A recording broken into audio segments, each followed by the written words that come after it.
Quoi foutre derrière, putain? J'avance à l'allure d'un tas de pus, le vrai train-play, et personne n'a été foutu de me prendre le sillage.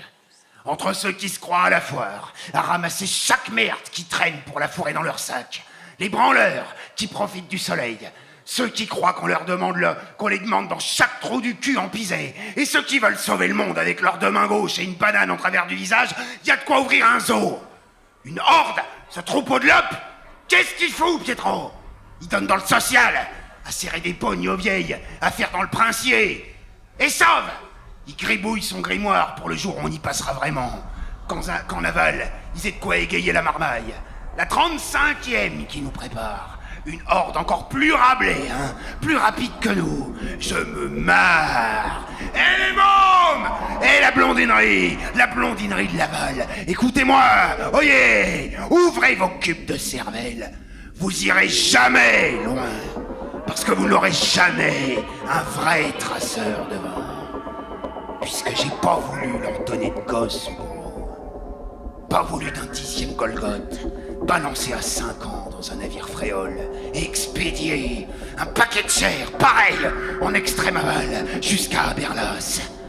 J'ai pas voulu d'un môme qui vont tabasser, cogner au-delà des larmes, là où tu peux plus appeler, où tu plantes tes crocs dans la pierre des murs, le sang haineux, dressé à tenir debout dans la salle trouée, avec les hélices devant toi, 4 fois ta taille, le quartz qui te verse exprès du plafond, pour que ça te lacère la peau des joues, que t'apprennes.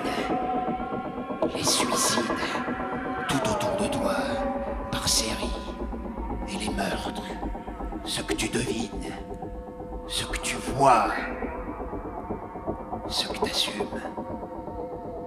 Ça vous calme les aspirants, ça, hein? Vous le savez déjà, c'est bonnard. Reste un détail, une bouse collante sous vos semelles, un truc pénible. Il y aura pas de horde après nous. Ouais, rasseyez-vous. Ouais, on est les derniers. La horde du jusqu'au bout, les finisseurs. Celle que toute cette putain de terre, tous les planqués qui nous obstruent la bande de contre, avec leur putain de village, parce que ça souffle plus supportable dedans que sur les bords glacés.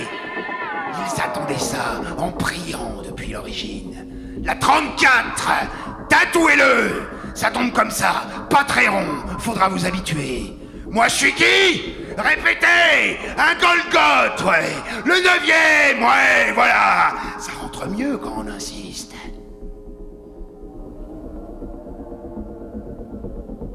Maintenant, essayez de mémoire. Notez-moi le Furvent d'hier, première vague. Vous avez 30 secondes. Il m'écoute guère. Ils se regardent, se poussent du coude comme des gosses heureux, se copient. Coriolis roule dans le sable. Ses mèches brunes, bouclées, cachent ses lèvres et les révèlent. Elle rit encore, magnifiquement.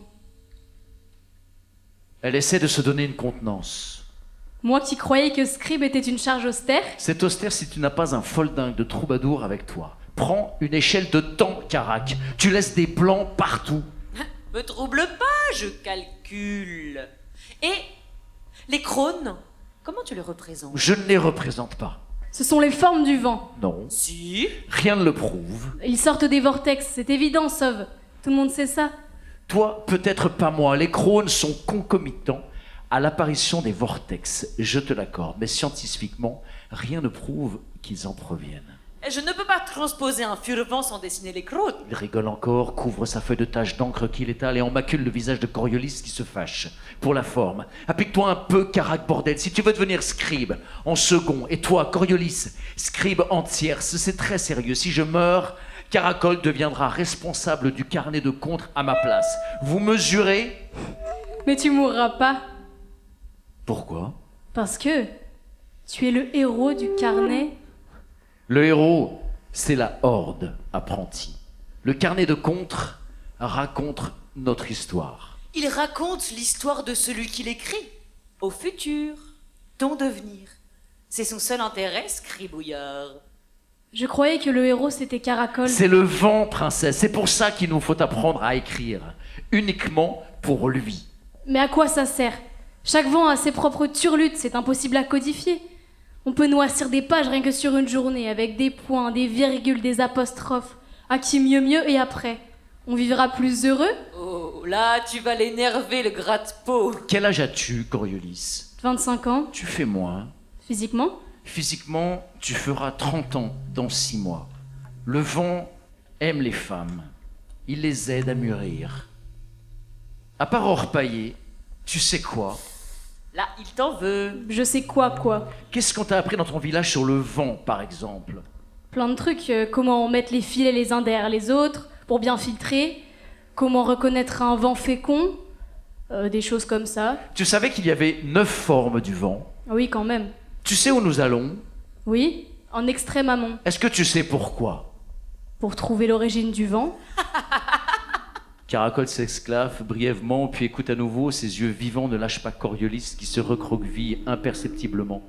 La zéphirine me caresse le visage. L'herbe sous mes yeux est fraîche, joyeuse.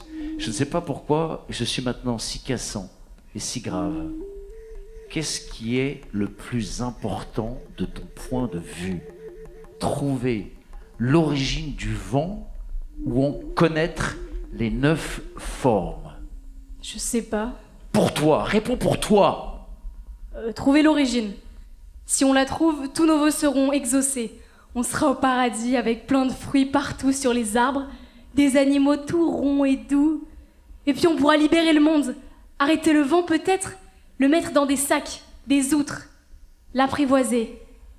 Coriolis le fait exprès. En même temps, au fond d'elle, elle y croit. Moi aussi, un peu. Certains soirs, plus du tout. C'est Caracol qui t'a raconté ces niaiseries. Je ne lui ai rien dit de tel, monseigneur. Cette ribaude ricane et échafaude. Nul faribole, cher maître, ne peut jaillir de Caracol. Moi, je voudrais connaître la 9e forme du vent, l'ultime, et mourir après en sachant. L'origine, c'est comme pour les sources des fleuves. Quand tu la découvres, tu es toujours déçu. Le vent vient de la terre, il en sort, comme la lave des volcans. Une fois que nous aurons bouclé l'ouverture, une fois que nous aurons bouché l'ouverture, si tant est que ce soit possible, quel monde aurons-nous? Un monde sans vent, le calme mortel, étouffant. On laissera un peu de zéphirine passer. Les abrités seront heureux, ils cultiveront sans muret ni cuvette, à champ libre, à plat. Les maisons pourront prendre toutes les formes qu'elles voudront avec des fenêtres de tous les côtés et plus de forteresse. Fouh! Tu es vraiment une gamine. Elle était redevenue belle, ingénue. Elle faisait l'enfant, bien sûr, mais ça lui allait bien. L'innocence. Je me rendais compte que je n'avais pas envie qu'elle parte. Je veux dire, de la horde. Quelque chose en elle nous était vital. Sans que je sache quoi, mais vital, oui. Je le sentais. Un liant, une fraîcheur, de l'amour. Quelque chose qui s'ajoutait à la peu comparable douceur d'Aoi, à la chaleur de Caliroé, au soutien d'Alme, à l'élégance d'Orochi. Une puissance féminine qui lui échappait à chaque geste, de tous ces mots lâchés, qui n'étaient pas seulement ce désir qu'elle levait, plus que ça. Alors, de l'amour? Oui, non. De la fougue. Lorsque le ciel se délava, il restait toujours invisible à l'horizon. Aucun des trois. Ils ne pouvaient qu'être ensemble, je le devinais. Coriolis avec Caracol, Sauve avec eux. Ils t'ont mis sur la touche, hein, Larco. Aussi bien. Je préférais ne pas les voir ensemble. L'entendre rire à fleur de phrase dès que Caracol lançait un bobard ou esquissait ses tours et ses jeux, ses joutes de peu, je lui en voulais pas franchement, troubadour. Ni à elle, de minauder, de lui frôler des seins sitôt qu'il apparaissait. Ce type-là, avec son maillot d'arlequin, son visage jamais fixe, jamais vide, était la vie même. Comment ne pas être raide dingue de la vie? Comme tout le monde, je l'admirais à en crever. Son agilité, mais plus encore, puisque j'avais moi-même été conteur et amuseur, écouter, avant qu'il n'arrive dans la horde, il y a 5 ans maintenant, et m'efface si vite. Sa faculté à ne jamais ressasser la même sauce, à inventer sans cesse. Caracol, je peux l'avouer, était pour moi un modèle. Ce muage à forme humaine que j'aurais tellement voulu. J'aurais tellement voulu juste un peu être. Pas fier, je grappillais ses boutades, les miettes de son pain spontané. Chaque jour, je prenais ma leçon et je prenais ma transe. Toujours, si je lui demandais, il me montrait. M'expliquait à la volée, décomposait la trame d'un conte, me révélait sans chichi ses montages, sa cuisine mineure ou princière, ses trucs, quoi. Ça m'aidait beaucoup, et ça ne m'aidait pas. Ils déboulèrent enfin, avec un air grave, ce qui me regonfla la voile. Le repas était bien avancé. Serval à la broche, fruits et graines, un peu de pain chaud que Caliroé avait fait cuire, et surtout du vin en bouteille, en carafe, en fiasque, un paquet de litres qu'on avait chapardé dans les hameaux, du vin lourd, un régal. Une belle soirée, claire et étoilée, qui ne pouvait finir sans un conte du troubadour. Il se fit prier, point trop, comme d'hab, puis alla chercher dans les traîneaux 2 instruments. Il traça au sol une surface, remua des bûches, disposa 2 feux latéraux pour un meilleur éclairage et s'assit. Nous nous tenions, comme toujours, en fer à cheval, autour du feu central, face à lui. Discrète, Coriolis écarta Step pour se placer à ma gauche. Puis, elle se glissa entre mes cuisses, son dos contre ma poitrine, ses mains refermées sur les miennes, sans rien dire, juste lové. Les boucles de ses cheveux sentaient le feu de bois. Alors, je me mis à flotter au-dessus du cirque, empli d'ailes, à faire des figures connes de gonfalons, à rire tout dedans, heureux à pas croire.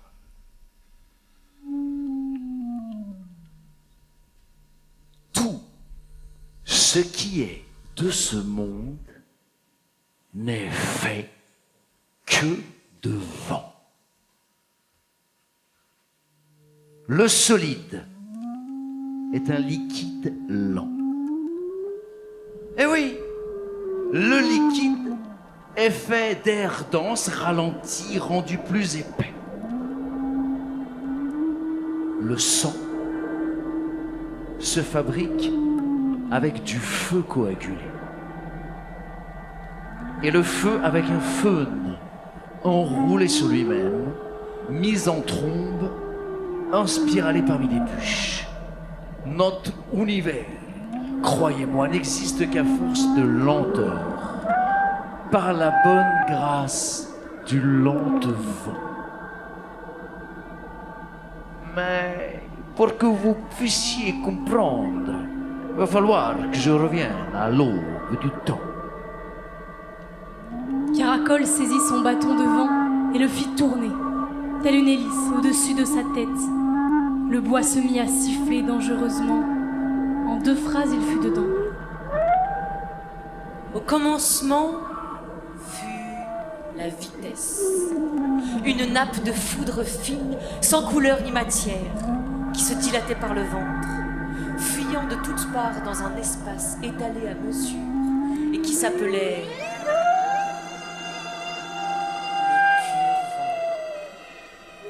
le pur vent n'avait strictement aucune forme.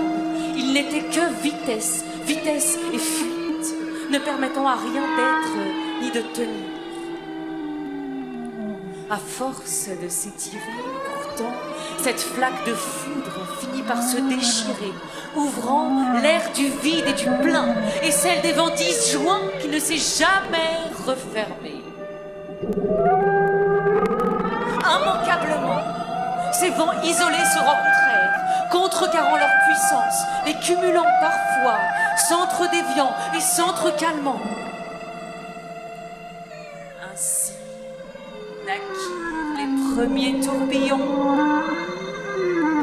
Ainsi commença la lenteur de ce chaos de matière brassés par l'hélice des vortex, émergèrent les volutes relatives du lent vent, ce cosmos des vitesses vivables, d'où nous provenons. Et du lent vent, multiple par sa genèse, des myriades de lents vents combinés et densifiés par couches, sont nés les formes, ces formes qui nous rassurent tant, notre boussole, nos roches dures, le bon ovale de nos œufs de poule. Caracol s'arrêta quelques instants, comme il le faisait toujours. Il jaugea d'un regard la horde bercée de mots, écouta la qualité du silence et jeta une poignée d'herbe au feu. Tout autour, nos visages s'éclaircirent un instant, puis le conte reprit. Mais cela ne nous suffit pas, bien sûr, d'avoir en nous le miracle de vivre. Qu'il y ait pour protéger nos os un bon sac de peau qui respire, un cœur dedans qui bat sans éclater à chaque battement, nous nous plaignons de qui? Eh bien que tout virevolte, que tout bouge encore trop entre les buts qui nous abritent. Et nous nous plaignons de qui? Du vent, ben tiens, du lent vent, pourtant poussif et affaibli, qui balaie la plaine en y levant un peu de sable, sans comprendre que ce même vent, à l'origine, était plus vif que la lumière. Une pure foudre, insoutenable. Soyez indulgents envers les rafales, elles sont vos pères et mères. N'oubliez jamais que cette terre solide, qui semble si sûre à vos pieds, n'était pas là d'abord, et que le vent insolent qui agite vos sommeils n'est venu qu'après, entre lui. Souvenez-vous au contraire et apprenez à le sentir par instant, que le vent était premier, et que la terre, et avec elle toute chose qui aujourd'hui s'y considère native, est tissée de rafales. Le monde, le mouvement, crée la matière. Le torrent fabrique sa berge.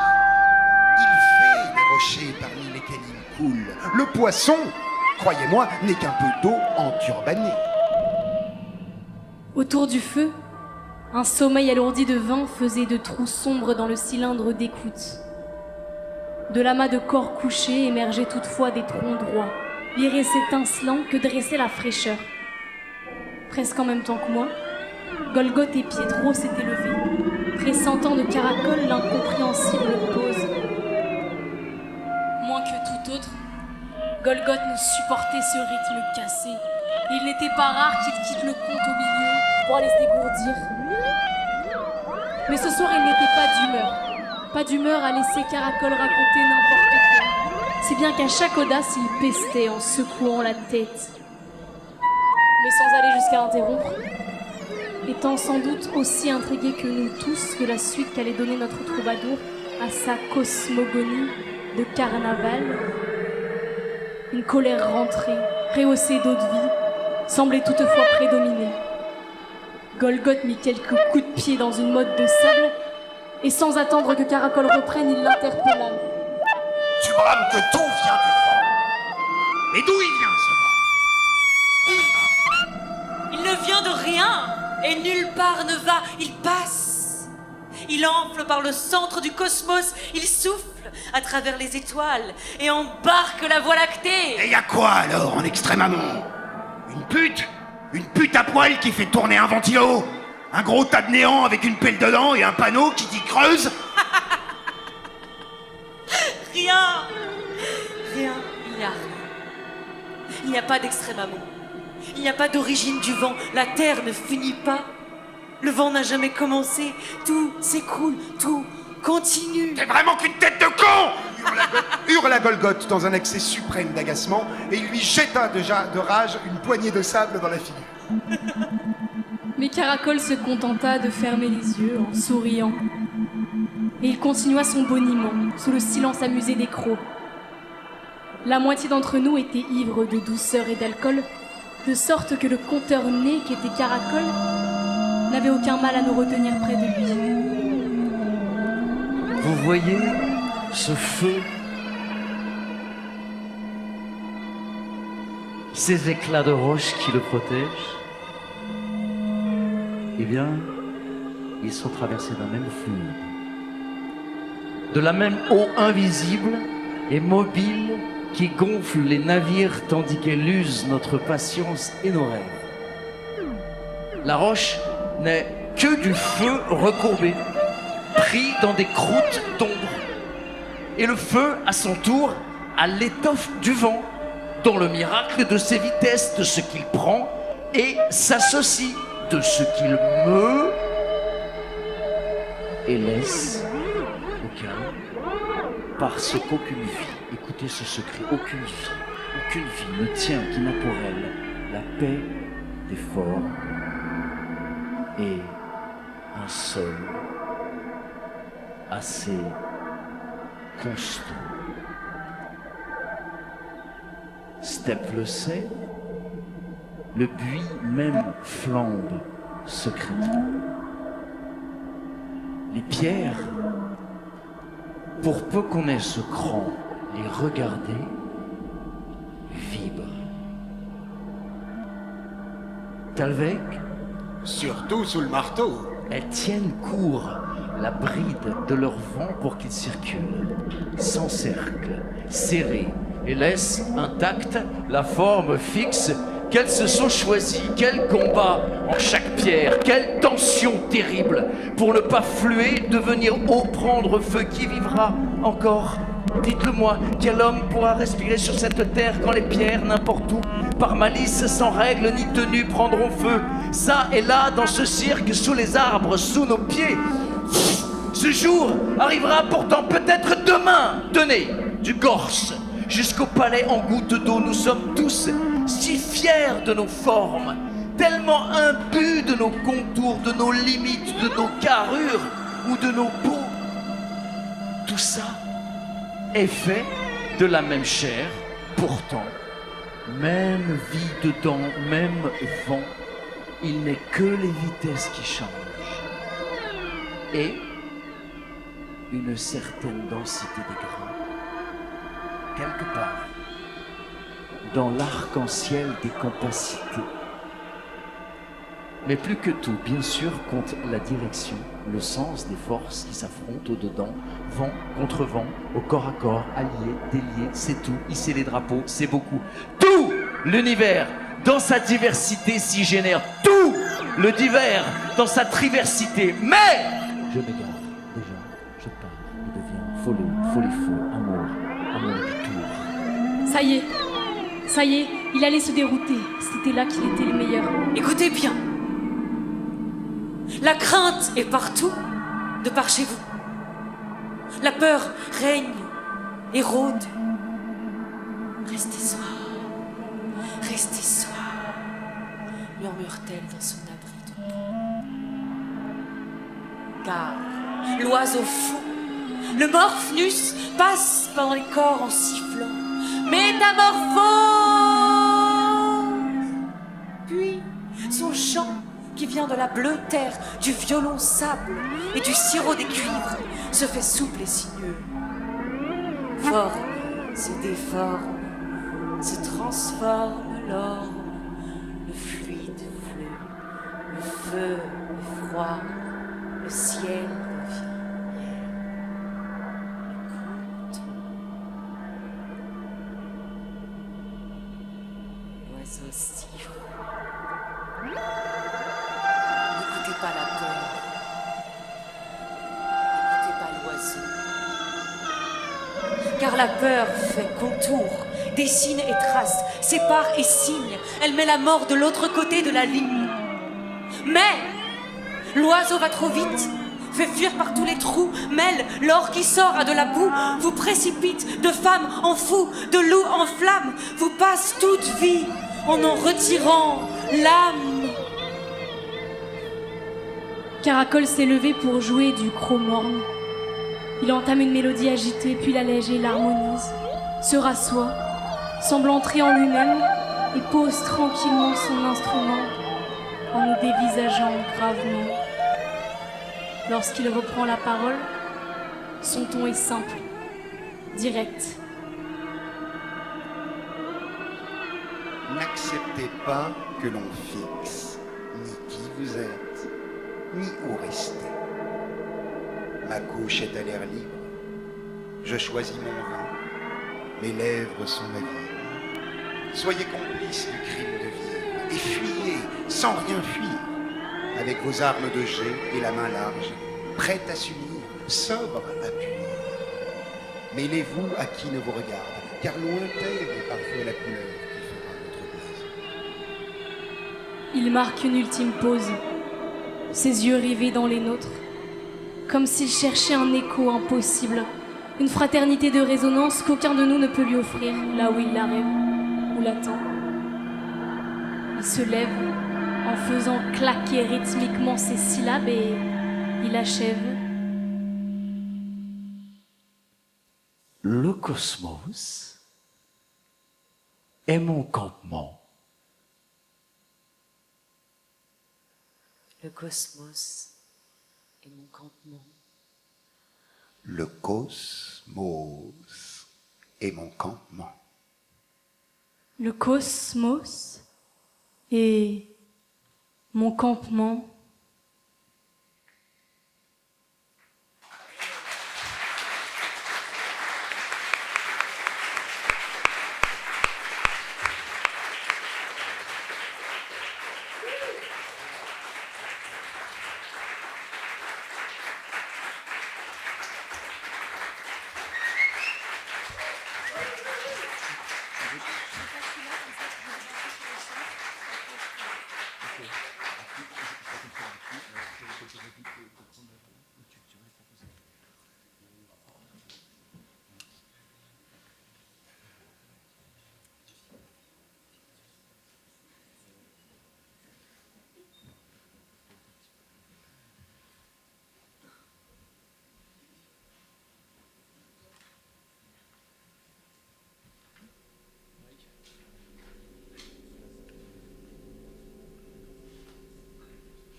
Alors ça n'a l'air de rien comme ça, mais on a notre clarinettiste qui s'apprête à filer à l'anglaise, donc on peut lui faire quelques applaudissements.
Au son de la harpe éolienne, j'ai gigoté dans mon sac de couchage sans chercher à ouvrir les yeux. Une première salve, un long froissement d'étoffe, soutenu, cinglant, puis le redout des caresses pleines, lorsque le souffle se fait enveloppant et rond jusqu'à l'empattement. Ça se hausse. Seconde salve, dans la véhémence, et presque claquée. Un calme suit, qui aspire le corps vers l'avant. Puis, troisième salve, forte puis crescendo, décrescendo, jusqu'à ne plus onduler qu'avec les nuances d'une brise. C'est le slamino, deuxième forme du vent, dans une variante banale dite de Malvini, fréquente dans les dunes, en landes dodues et en pays de collines.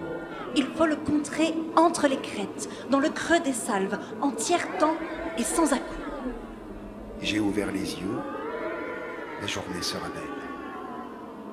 Tout le monde a déjà replié son auvent et fermé son sac. Un reste de feu réchauffe un reste de thé que j'avale parce que les crocs sont déjà harnachés, que Golgoth étire la quille de son ventre, que Caracol a déjà filé et que la horde tout simplement attend que son scribe prenne place dans le fer pour avancer. Rends libre! Contre en ficelle! Le vent n'est guère véloce, il faut le reconnaître. Et le Goth a complètement raison. Inutile de progresser en bloc et de barrer aux autres le paysage. Déployés en ligne, nous rebondons rapidement le vallon qui nous abritait en serpentant entre les buttes chevelues afin de tirer un profit optimal des contrevents. Nous passons un col, puis un deuxième vallon, moins profond et moins ensablé. Encore un collet, suivi d'un troisième vallon. 5 semaines se sont écoulées depuis le Furvent. Nous sommes progressivement sortis des sables, des plaines de sel et des barcanes, tuantes à escalader pour retrouver une lande plus clémente. D'immenses prairies s'écoulent, d'étalent à notre rencontre, comme des marmottes à longue fourrure qui se glisseraient sous nos cuisses en riant.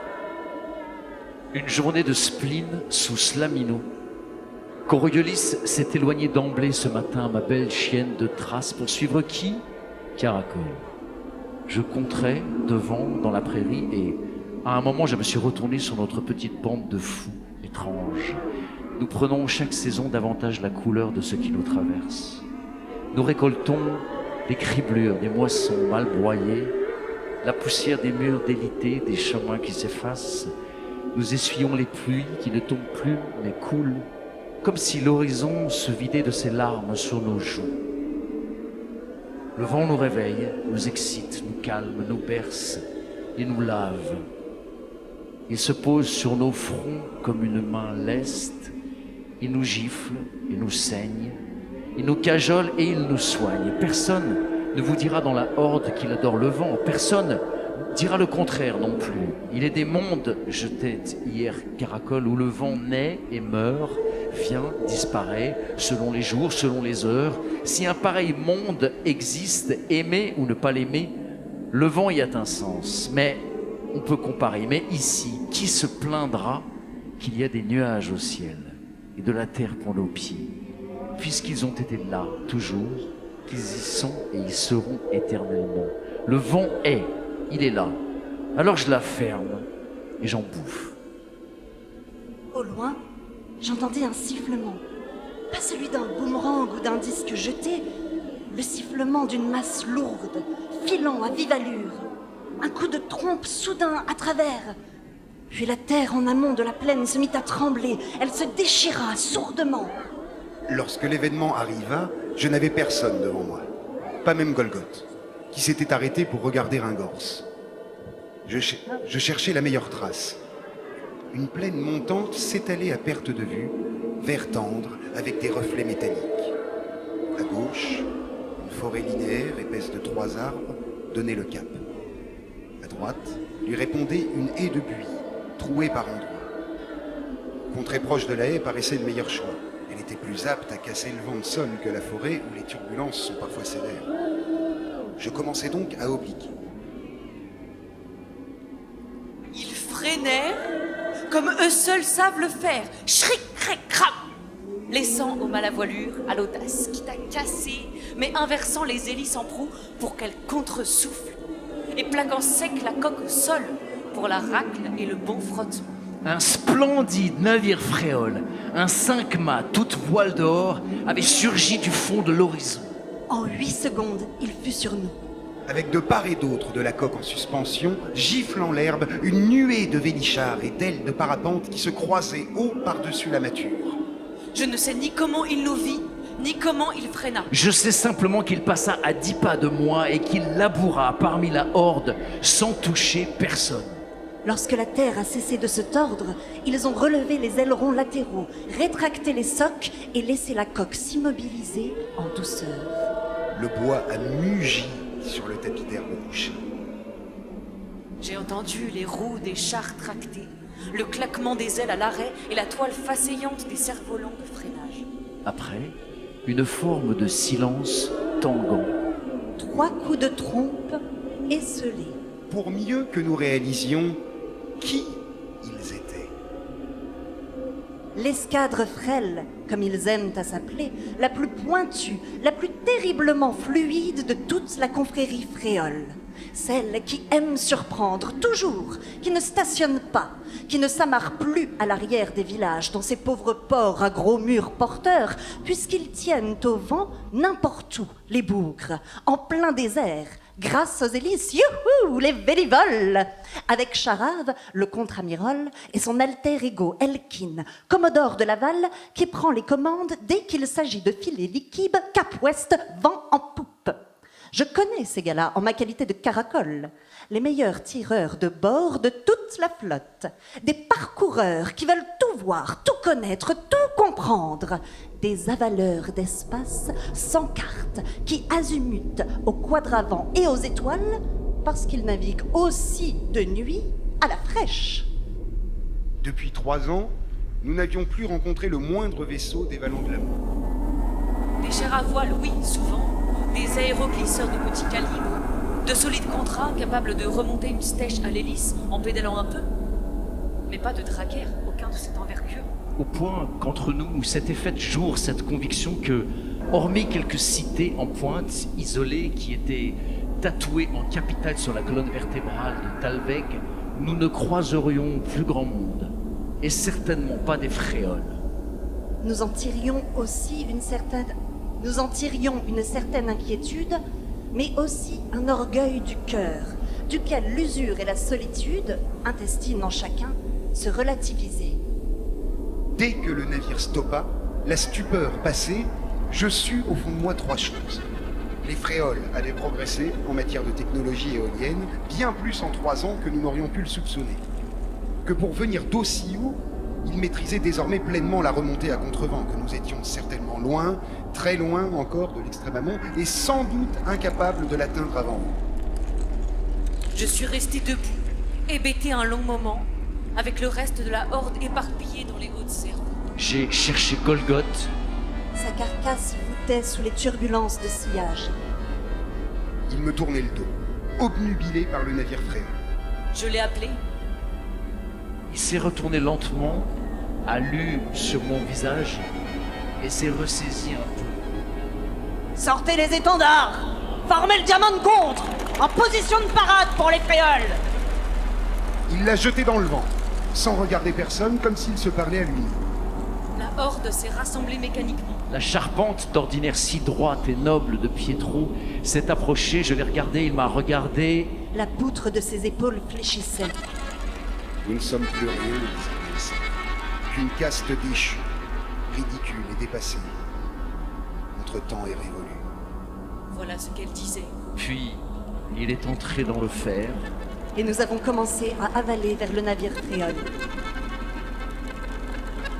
Ne vous fatiguez pas, les pousse-cailloux. Écoutez, Babacol. Leurs ailiers vont faire pivolter le vaisseau. Et ils vont remonter tout doucement, tout doucettement jusqu'à nous, sortir la passerelle d'apparat et vous faire descendre pour vous accueillir les femmes les plus lumisantes qu'ils auront su séduire sur 10 mois carrés à l'entour. Ils sont une centaine, pour moitié des femmes, d'une beauté peu commune. Les matelots sont habillés de fauve, du violet sombre jusqu'au jaune, selon un vague grade fréole. Les femmes portent le bleu sous une infinité de nuances. De si près, le 5 mâts est encore plus impressionnant. Tout de bois, de la coque jusqu'au bout des mâtures, une passerelle a été dépliée jusqu'au sol. Des cuivres s'ajustent sur le bout. La fanfare fréole enfle, à peine discernable. À l'entame, les salves du slaminer sur la coque. Un chromorne module son souffle, épaulé par quelques corps que percent maintenant des coups de trompe. Un homme, au pourpoint violet, assez âgé, suivi d'un autre, vêtu de parme sombre, descendent de la passerelle sans cérémonie à notre rencontre. Golgoth et Pietro se sont avancés. Quoiqu'un peu raides, ils ont retrouvé leur statut. Le premier est le contre-amiral Charaf, et derrière, tu as Elkin qui est commodore, et ils sont tous deux capitaines. Sharaf dirige le contre, Elkin la navigation par vent arrière. Tu les connais tous, Karak? Oh, j'en connais une bonne cinquantaine dans ce vaisseau. J'y ai navigué 2 ans.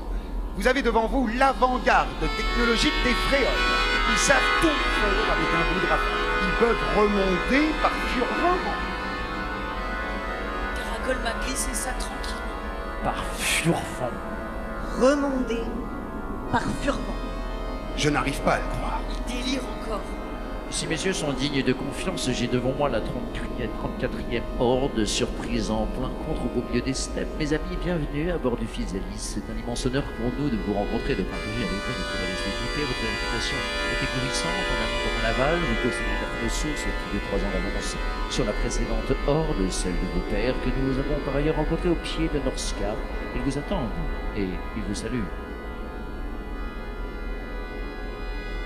Comment te sens-tu? M'a demandé Orochi, tout à sa joie. Celle de savoir sa mère vivante, leur horde à quelques années seulement, et de sentir à quel point on nous admire. Même si, dans certains regards coupés, les prunelles scintillaient. Je ne saurais dire d'ironie. Comment te sens-tu? Comme une bougie qu'on allume et qu'on mouche, juste en déplaçant de l'air, qui ne sait plus sa chaleur, qui ne sent plus ce qu'elle éclaire ou qui. L'usure qu'on se cache, elle nous est retournée aujourd'hui comme une peau. Ce sentiment qui nous serre la poitrine dès que nous rencontrons des gens, celui du passé du côté de la vie pendant que les Fréoles déambulent, si lestes et lueurs, avec leur voix bien timbrée et leur toison de joie que l'on chercherait dans la horde ou Caracol excepté qui semble la porter sur lui toute pour nous tous à la fois. Il y a Arval aussi. La musique qu'ils ont jouée, nous ne savons plus ce que c'est. Les rires chez nous sont provoqués. Rien ne nous éveille vraiment, rien qui ne nous sorte de nos contres mécaniques. Et nous attendons le soir la voix de Caracol, ces histoires qui sont comme des appels d'air dans un bureau, ces contes qui seuls nous trompettent qu'un autre monde est possible, où la fête existe, où l'amour soulève le quotidien. Ils sont heureux de nous voir depuis l'Ivol, mais ils ne savent pas à quel point chaque moment avec eux, jusqu'au départ, nous laissera des traces longues, des éraflures, des rêves. Eux se nourrissent de rencontres, presque tous les jours, par dizaines de dizaines. Ils oublient, j'imagine. Ils peuvent vivre au présent, ouvrir les volets des paupières, laisser passer. Nous, comment dire, nous finissons les fonds de verre, la lichée d'eau de vie, pas même pour l'ivresse, juste pour remplir un flacon. Jamais été doué pour les culs secs et la répartie, le tac au tac. Les dialogues, je les finirai toute seule et plus tard dans la litanie des collines, puisque je n'aurais pas su répondre ou quoi dire qui vaille. Au milieu des landes, les finirai tranquille. Écoute, ah oui, au ping du bonnet, écoute, et te remplis. Écoute au buffet, dans les dos tournés, promène ta fiole, goûte du doigt la crème battue des rires. Écoute, puisque tu n'es bonne qu'à soi. Écoute, pour le goutte à goutte du souvenir, petite source. Il paraît que vous êtes sorcière. Sourcière, je cherche les sources pour les autres. Formidable. Comment faites-vous? Warono vient par ici, je tiens une sorcière de la Horde. Oh, qu'elle est petite! Happé par l'euphorie des Fréoles, j'ai passé l'après-midi à parler de moi, de nous, d'un quotidien pour nous tellement banal, pour eux si magique, à imaginer que leurs visages vibraient quand j'évoquais les camps du soir, les pêches en plein ciel de l'Arco, la rosée bue, les tempêtes, ce que nous mangeons parfois. Ils se sont agglutinés lorsque j'ai raconté la Strasse et notre premier furvent catastrophique à 15 ans. Et nos 7 mois d'autarcie complète dans le désert d'Alivansky avec cette nuit où Aoi s'est levée et a marché droit sur un puits enterré à 4 mètres sous la croûte de sel et dont personne n'a jamais compris comment elle avait pu le situer. Je ne me suis pas rendu compte, noyée par les questions, de l'éparpillement de la horde sur ce navire trop vaste. De sorte qu'après 3 heures intenses, au moment d'aller aux toilettes, cet acte si étrange pour moi, j'ai éprouvé un vide.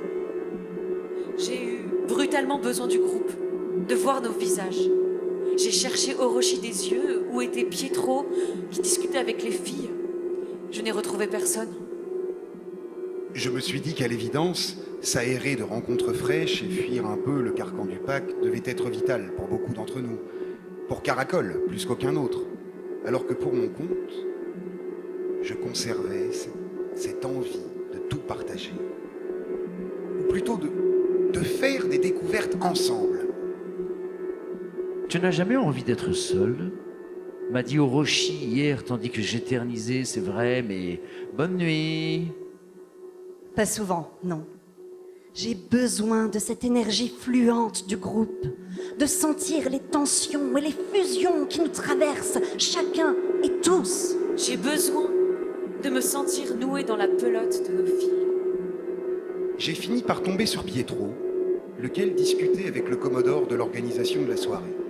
Afin de rendre à notre façon l'accueil qui nous est fait, Pietro a proposé que notre troubadour fasse une présentation complète de la horde et de ses fonctions avant le dîner.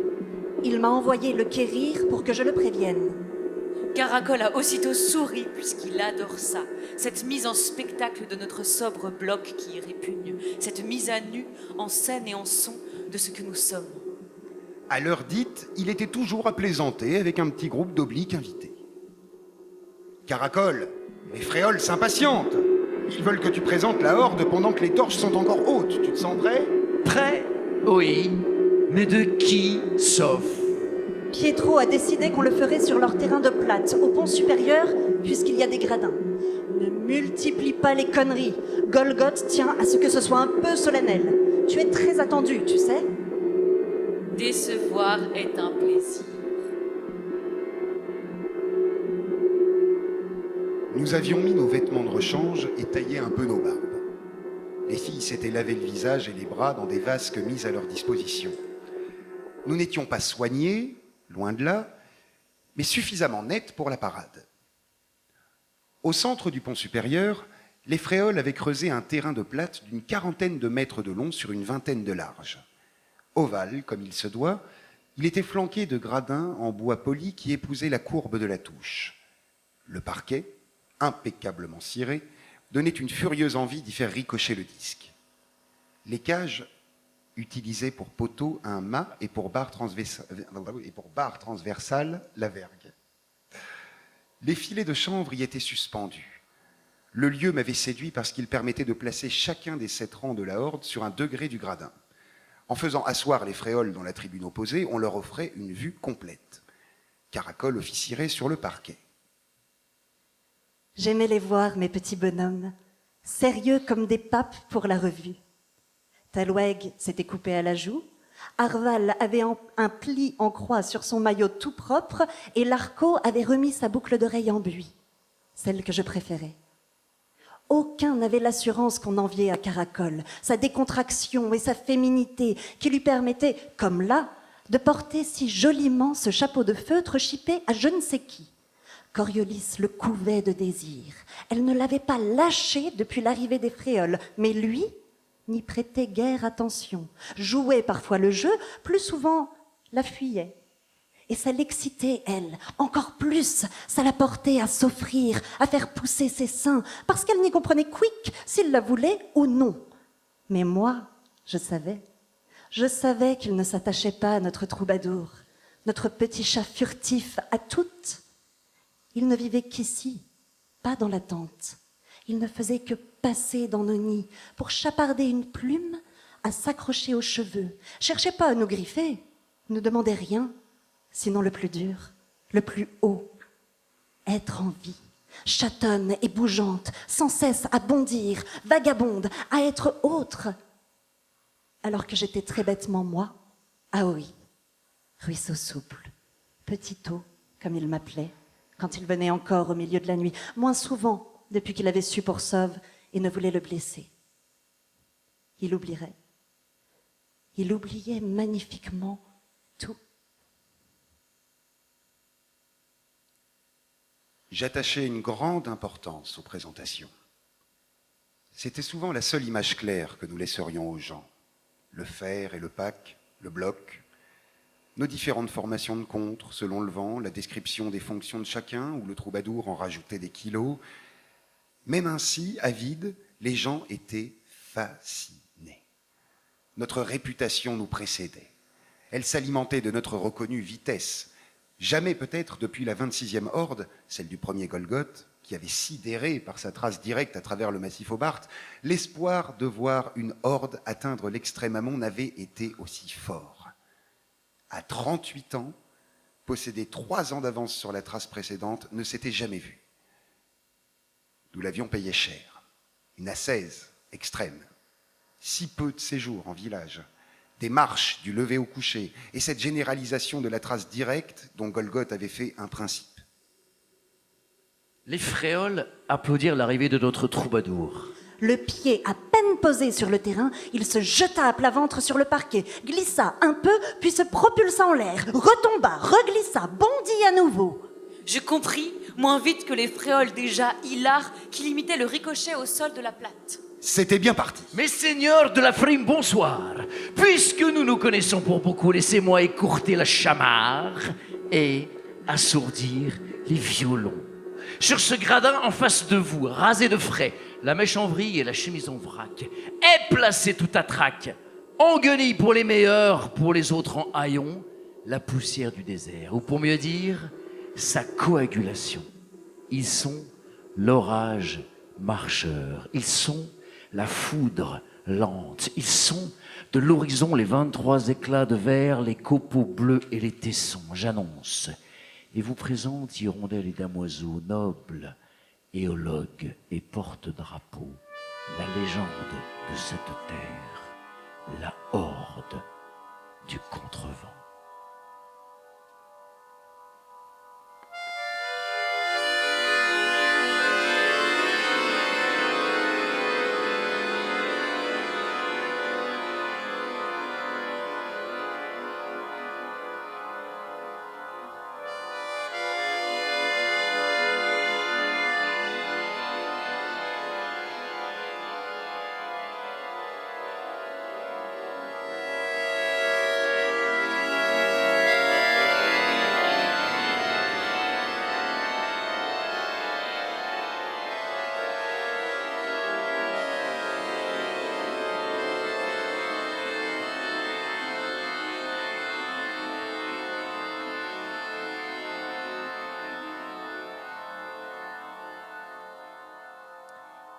Il est impressionnant, dites donc, votre gars, votre guerrier protecteur. Combattant, protecteur. Il est toujours comme ça, il sait pas s'amuser. C'est pas ça. Erg, on lui a jamais appris à se battre, on lui a appris à tuer. C'est très différent. J'imagine. Tu sais, gars, en tant que pilier chasseur, j'ai fait une centaine de bastons à ses côtés. Contre des bandes de crache-misère, la flibuste des plaines, des hordes d'obliques à pied qui nous filaient le train des semaines avant de nous attaquer en pleine nuit. Contre des manieurs d'écoufles, des lanceurs d'hélices capables de trancher la tronche d'un jet, des jeteurs de boue, genre aiguisés, tu vois. Des mecs qui te lâchent à bout portant leurs disques crantés. On a affronté des dingues, des vraies barges. Une fois, il y a 4 ans, on s'est trouvé devant un escadron de 8 vélichards d'assaut, des pas franchement rigolards, équipés de lance-harpons. Eh bien, Eh ben, je me souviens pas d'un combat qui ait duré plus de 5 minutes. sérieusement, Ce mec-là, il fait pas un geste qui sert à rien. Tu captes? C'est même pas qu'il va vite. Un caracol est plus rapide, par exemple. Il va juste plus vite que toi. Quand il jette son bout, le gars tombe. C'est tout. Tu te dis, Cabert, il va se relever. Attention! Mais non, il se relève pas. S'il sort un disque, une hélice, elle part. Et en face. Et en face, le mec peut courir, sauter, se planquer. Il a le droit. Mais à l'arrivée, il est clouté. Il connaît tous les points mortels, tous les défauts de la carcasse humaine, là où tu peux taper, là où ça brise définitif, plexus, vertèbre, il te tranche l'artère du cou d'une manchette, avec l'ongle, sans arme. Passe là! Il se bat jamais. Il élimine. Il a été formé comme ça. Alors faut pas lui demander de s'amuser. Il sait pas. pourquoi vous l'appelez combattant protecteur alors? Appelez-le assassin. Écoute-moi.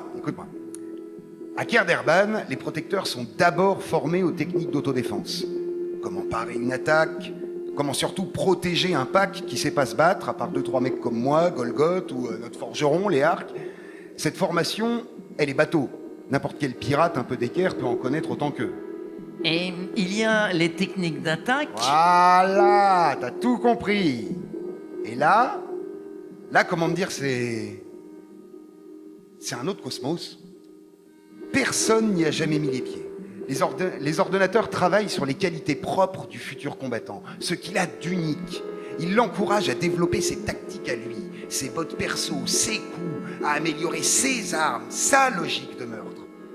Pendant son enfance, puis ensuite de village en village, grâce au relais de l'ordre, jusqu'à l'âge de 19 ans, il se construit un système d'attaque intégralement secret. Une pure création, un truc qui sort du néant, sans aucune parade connue. Il le teste, grandeur nature, il abat tous les témoins, tous les partenaires, sauf les mouchards de l'ordre, évidemment. À la fin, il y a une machine de guerre qui n'appartient qu'à un homme sur Terre, qui est un homme, le système Erg. Et d'après toi qui l'as vu combattre, qu'est-ce qu'il a de spécial, son système? Qu'est-ce qu'il a inventé? Enfin, si tu peux en parler. Il utilise la 3e dimension.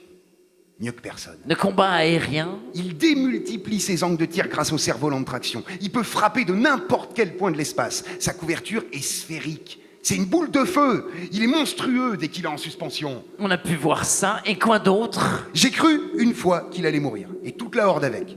Une meute de pillards, des écumeurs. Ils étaient une 50aine, organisés, avec les lanceurs en second rideau, bien abrités derrière les glisseurs.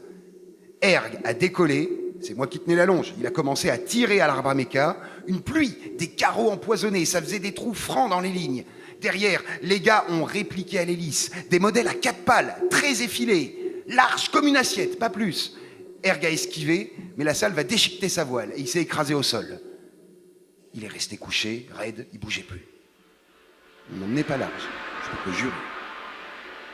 Devant nous arrivait une 30aine de balafrés, au pas. Le fer était en position, les arcs et le bot ne reculaient pas, mais sans Erg, autant me dire, on essorait du cul. Il avait simplement adopté la tactique du putois qu'il nous a expliqué. Après coup, il est resté carpette, intouchable, le buste juste un peu arqué, et il a roulé, allongé, en pilonnant, en continu.